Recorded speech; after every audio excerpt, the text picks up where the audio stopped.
ले बाजा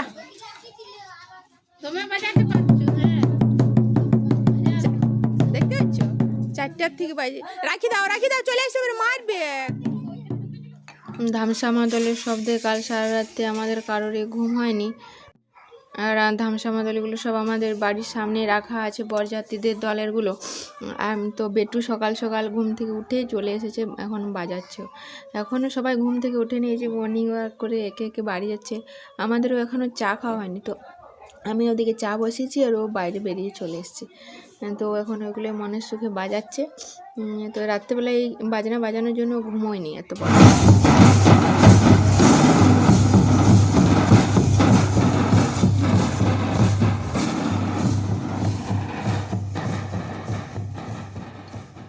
তো মামনির বর প্রায় রাত্রে এসেছিলো, তখন 1টা বাজে। তো আমরা তখন শুয়ে পড়েছিলাম, আমরা আর বর দেখতে আসিনি, আর রাত্রে বিয়েটাও ওই জন্য দেখতে পাইনি।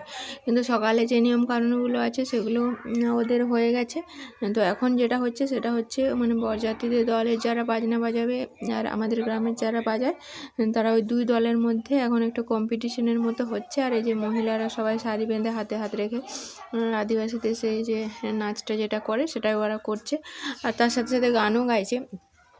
তো আমি এখন ছাদে এসেছিলাম জামা কাপড় মেলতে, তো আমি ছাদের থেকে ভিডিওটা ওই জন্য করছি। আর বাইরেটা প্রচুর ভিড় হয়ে আছে, তো ওখান থেকে দেখলাম ভালো দেখা যাচ্ছে না, তো ছাদের থেকে ওই জন্য করে নিলাম।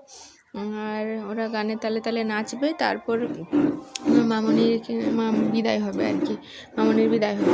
বিদায় হওয়ার পরের দিনে আবার ওরা মানে ওরা বর বউকে নিয়ে আসবে। আর যেহেতু মামনিকে বিয়ে দেওয়া হয়েছে ওই জন্য মামনির শ্বশুরবাড়ি থেকে একটি মানে বাচ্চা গরু দেওয়া হবে আর কি, ওটাকে বলে ভাই গরু না কি বলছিল। তো ওদের ওরকমই নিয়ম, যেহেতু মামনিকে বিয়ে করে নিয়ে গেছে তো ওই জন্য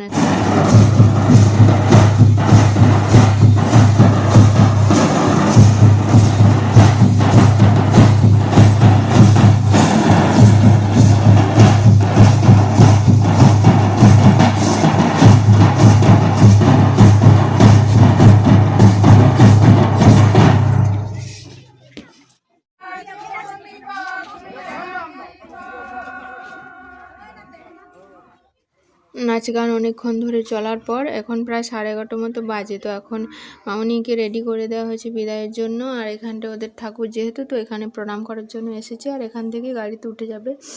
তো যত হোক মেয়েরা শ্বশুর বাড়িতে গেলে একটু সবাই কান্নাকাটি করে, তো এখানে সবাই কান্নাকাটি করছে, মামনিও খুব কাঁদছিল। আর ওই যে মাথায় সাদা ফেটি মতো বেঁধে যে ছেলেটা দাঁড়িয়েছে ওটা হচ্ছে মামনির বর।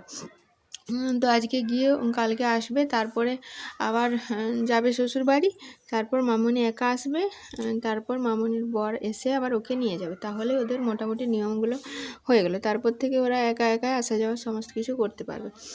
তো বিদায়ের সময় এখানে খই মুড়ি এসব ওদের সব যারা যারা আছে তাদের হাতে হাতে বিলিয়ে দেওয়া হচ্ছে, ওগুলো দিতে হয় নাকি শুভ জিনিস।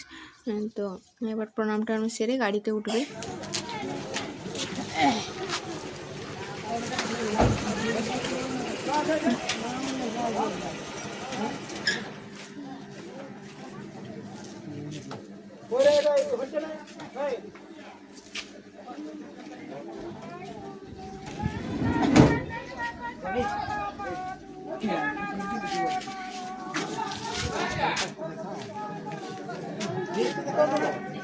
এখানে বিদায় হচ্ছে, আর আমাদের পাড়ারও অনেক মানুষজন সবাই দেখতে এসেছে যে বিদায়ের বেলায়।